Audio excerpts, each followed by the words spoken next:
Assalamualaikum warahmatullahi wabarakatuh. Nama saya Muhammad Bakhrudin Bakhri. Saya termasuk salah satu guru di Madrasah Aliyah Darul Ulum Karangpandan. Dan insya Allah di Yayasan Darul Ulum Karangpandan ini saya termasuk guru yang tertua. Karena saya mulai diperintah oleh guru saya, yaitu Kiai Haji Maksum Al-Mubarak, agar ikut membantu mengajar sejak tahun 1977. Ketika itu saya masih sekolah, waktu ada di pondok. Pagi harinya saya sekolah, kemudian sore harinya disuruh membantu mengajar. Dan alhamdulillah bisa bertahan sampai sekarang. Karena saya mengabdi di Darul Ulum ini sudah cukup lama, kurang lebih dari 44 tahun.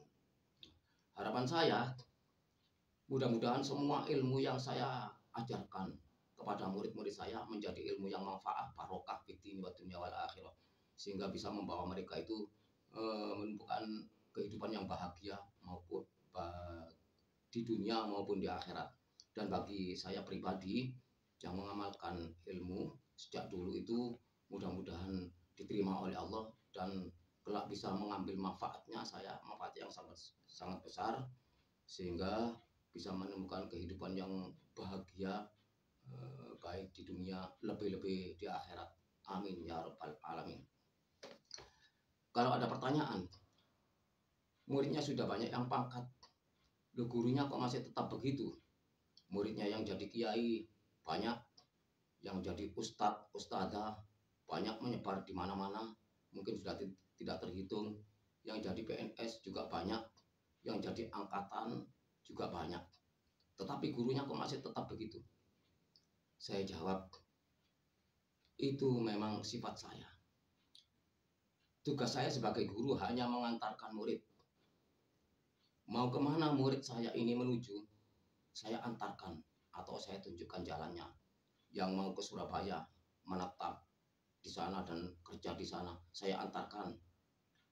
Yang mau ke Jakarta, mau bekerja di sana, menetap di sana, saya antarkan. Tetapi saya hanya mengantarkan, tidak ikut menetap di situ. Kalau saya ikut menetap di situ, berarti hanya mengantarkan satu orang. Sedangkan di belakang yang lain masih banyak yang menunggu, minta diantar ke mana-mana. Itulah sifat dari pribadi saya. Secara jujur saya katakan, memang saya tidak mau ke mana-mana. Kemudian di Madrasah Aliyah ini saya diberi amanat agar menyampaikan pelajaran aswaja. Hal ini menurut saya termasuk tugas yang berat. Saya katakan berat karena aswaja atau Ahlus Sunnah wal Jamaah ini memuat 3 materi pokok dari ajaran agama, yaitu akidah, syariah, dan tasawuf, atau dengan kata lain iman, Islam, dan ihsan.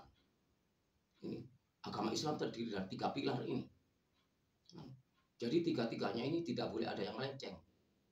Kalau ada yang melenceng, misalkan akidahnya melenceng atau imannya melenceng, bisa murtad. Atau akidahnya lurus tetapi syariahnya yang melenceng, bisa sesat dan juga bisa berujung kepada kemusyrikan. Atau akidah dan syariahnya lurus sesuai yang diajarkan oleh Rasulullah, tetapi tasawufnya atau akhlaknya atau ihsannya melenceng, maka bisa sesat dan juga bisa menimbulkan kekufuran. Kita tahu iblis itu imannya kuat sampai sekarang. Iblis itu iman bahwa Allah itu ada, imannya kuat karena dia sering membantah langsung pada Allah. Tetapi gara-gara apa dia kok divonis kafir oleh Allah? Gara-gara meninggalkan ihsan, tidak mau berbuat baik, meninggalkan akhlak. Dia diperintah sujud kepada Nabi Adam oleh Allah, dia tidak mau karena merasa lebih mulia.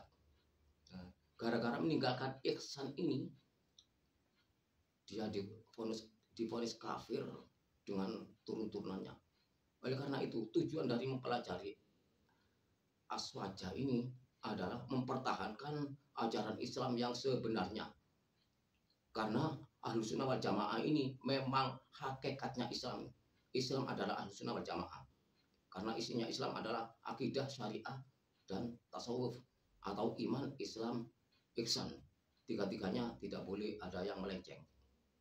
Saya kira semua guru sama mempunyai satu tujuan. Guru yang ada di Darul Ulum ini semuanya mempunyai tujuan yang sama, yaitu murid-muridnya itu beraswama, yaitu murid-muridnya itu beraswaja atau berahlussunnah wal jamaah. Kenapa kok begitu? Karena kalau saya simak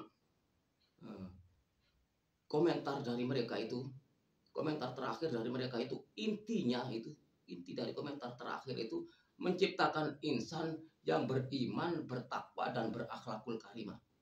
Jadi maksudnya beraswaja. Jadi tujuannya sama. Karena tidak merasa mereka itu punya tujuan yang sama. Saya kira di Darul Ulum ini tidak ada guru yang tidak menghiraukan masalah ini. Pokoknya murid saya bisa menjadi pangkat walau tidak beriman, tidak apa-apa. Saya kira tidak ada yang begitu. Pokoknya murid saya bisa menjadi pemimpin walaupun tidak bertakwa atau tidak berakhlakul karimah, tidak apa-apa. Saya kira tidak ada yang begitu. Semua rata-rata menciptakan insan yang beriman dan bertakwa dan berakhlakul karimah. Jadi intinya satu tujuan. Adapun mengenai kendala, saya kira sama dengan guru yang lain.